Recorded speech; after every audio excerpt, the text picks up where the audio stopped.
familia, ¿cómo estáis? Hace apenas unos días me sorprendí cuando leí en el medio Deadline que Sony Pictures habría llegado a un acuerdo multimillonario, aunque no decían la cifra, con los herederos de los derechos de Edgar Rice Burroughs para quedarse con la propiedad del personaje de Tarzán y obviamente iniciar una nueva saga de películas. Que no digo yo que no se puedan hacer buenas películas y que tengan éxito de Tarzán hoy en día. Sin ir más lejos, su autor, Burroughs, realizó novelas del personaje desde 1912 hasta la década de los 40, así que sí, se pueden hacer muchas películas de Tarzán. Pero mi duda no va por ahí, sino porque ya existe una versión animada realizada por Disney del personaje que todo el mundo recuerda, sobre todo por las canciones de Phil Collins. Así que anunciar que vas a hacer un nuevo proyecto sobre Tarzán es dar alas a Disney para que dentro de 2 semanas, y si no guardar este clip, dentro de 2 semanas la factoría del ratón Mickey estoy convencido de que va a anunciar que va a hacer un live action de su Tarzán. Así que no han aprendido nada los estudios de cine, pero bueno, cabecera y comenzamos.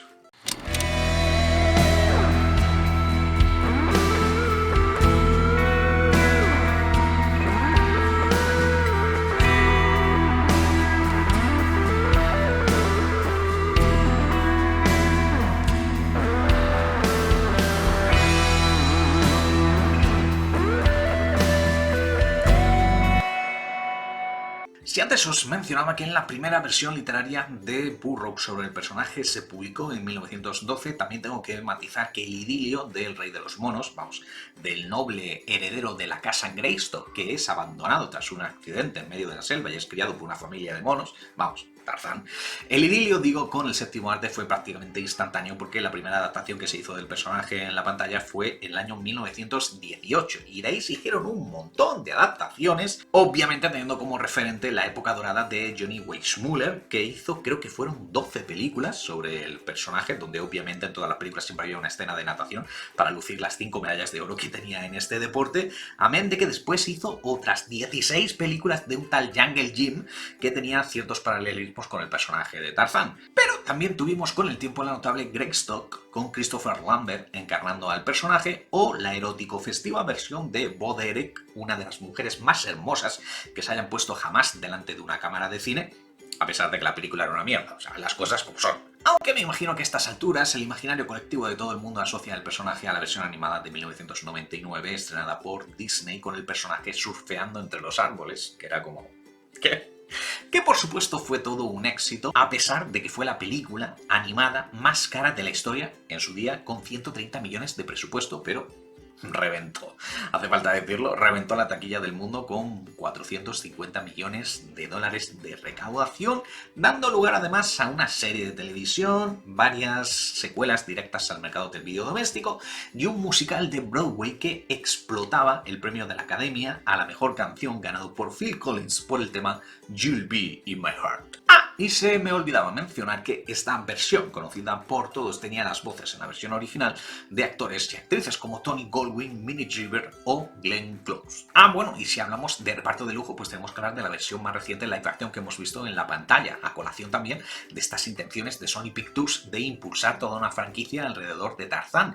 Y es que en 2016 tuvimos, por cortesía de Warner Bros., La leyenda de Tarzán, dirigida por David Yates, un David Yates, ojo, recién salido del fin de la saga Harry Potter, de la original, no de Animales Fantásticos, y con un reparto, insisto, de lujo, encabezado por Alexander Skarsgård y Margot Robbie, pero que también contenía secundarios como Samuel L. Jackson, Damon Hounshaw o Christoph Waltz, o sea, la creme de la creme. Y ya digo, era una versión moderna bastante competente que además añadía una crítica hacia la época de los colonos en África, pero que demostraban que quizás la época dorada del personaje ya había pasado a la historia, porque lo cierto es que tenía un tufillo toda la película, no sé, como viejuno, ¿sabes?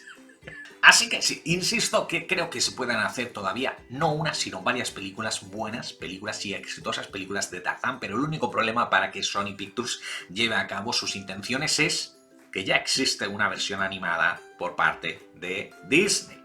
Y Disney está en plena moda de adaptación de todos sus clásicos en formato de live action y además tienen todo el dinero del mundo para poner en marcha dicho proyecto y mearte en la cara, a no ser que hayan comprado los derechos para que sea imposible que Disney pueda hacer el live action de su propia versión, cosa que no creo, porque sinceramente creo que la versión de Disney es de lo mejorcito que se ha hecho con el personaje en toda su historia, así que me imagino que los poseedores de los derechos de la obra de Edgar Rice Burroughs no querrán ponerse de morros con la factoría del ratón Mickey, vamos, sería como pegarse un tiro en el pie.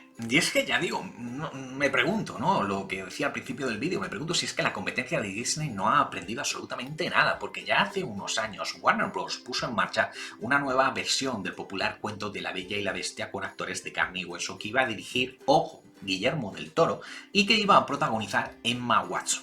¿Y qué es lo que hizo Disney?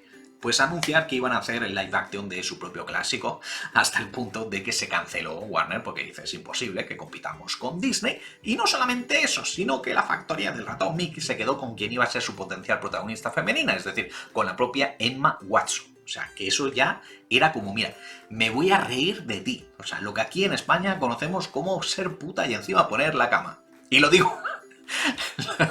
no lo digo por la actriz, que os veo venir, es una forma de hablar. Y posteriormente, Universal Pictures también anunció que iba a hacer una nueva versión con actores de carne y hueso del popular cuento de La Sirenita con Sofía Coppola detrás de las cámaras y Chloe Grace Moretz como la protagonista, que seguro que habría sido una elección que no habría ofendido a nadie ni habría creado tanta polémica a pesar de que la actriz tampoco es pelirroja, como la idea que todo el mundo tiene en la cabeza, sino que es rubia, pero bueno, no vamos a entrar hoy en polémicas. ¿Qué es lo que sucedió entonces? Pues que Disney anunció que iba a hacer el live action de su propio clásico y el proyecto de Universal se quedó también en la nada. Y más recientemente, Warner intentó de nuevo tomarle ventaja a su principal competidora y anunció que iba a hacer una nueva adaptación del popular cuento de Carlo Collodi, Pinocho, que llegó a contar este proyecto con Robert Downey Jr. como principal impulsor y presumible Geppetto y, ojo, Paul Thomas Anderson detrás de las cámaras. O sea,